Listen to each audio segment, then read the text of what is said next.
Pegadizzo, al 7 Prodigio e la prima fila, all'8 in seconda fila Principar, al 9 Palide Hans, al 10 Piluro VSM, l'11 Piper, al 12 Patrick AS. Si va agli ordini dello starter. Macchina che va per lasciare i concorrenti con Prodigio veloce all'esterno su Pretty Woman, poi ancora Palin LL che rimane per il momento confinato al largo perché ha serrato sotto Power Grim e sbaglia Palin LL e quindi ci si ritrova ora con davanti Prodigio. Ora c'è la mossa per linee esterne da parte del numero 4 Patatrack Fez,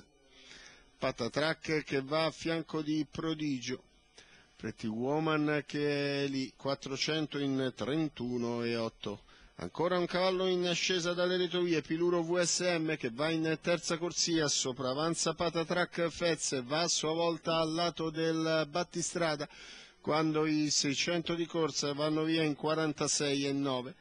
Rimane lì seconda la corda Pretty Woman, a precedere Power Grim, per linee esterne sempre Patatrack Fez con in schiena Pegadizzo. Tutto ciò all'esaurirsi della seconda curva, gli 800 in 1-2,5 con il gruppo disposto in pariglia davanti alle tribune, condotto da Prodigio che continua a scandire i propri parziali, tant'è che il chilometro viene via in un 1,17,5, tutto sommato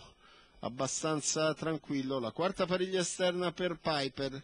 quando siamo adesso agli ultimi 850 di corsa, Prodigio al comando, sempre Piluro al suo esterno, poi ancora la pariglia formata da Pretty Woman e Patatrack Fez. Ora c'è la mossa in terza corsia di Piper dalla quarta pariglia che va ad attaccare quelli davanti, 400 che vanno dal palo a metà della dita di fronte in 39, Piper che ha uno spunto molto veemente, riesce a sopravanzare tutti, prova a reagire all'interno Prodigio. Piper che sta passando all'imbocco della piegata conclusiva mentre cede un pochino Piluro, rimane in quota ancora Pretty Woman, per linee esterne anche Patatrack Fez. Siamo agli ultimi 250 di corsa, Piper ha preso 2 di margine, si muove dalla corda Pretty Woman Room che va su Prodigio e Piper che è ancora davanti a metà della addirittura d'arrivo, Pretty Woman che va per linee interne, cerca di rimontare, Piper che si difende, poi ancora Power Grim, nel finale Piper che viene a concludere nei confronti di Pretty Woman Room e Power Grim. 2:32,7, il tempo totale 1:16 appena abbondante, la media al chilometro, il successo di Piper e Alessandro Gocciadoro che è anche l'allenatore per questo figlio di Naglo e Uta, i colori della scuderia Panda, 3,76 la quota al totalizzatore.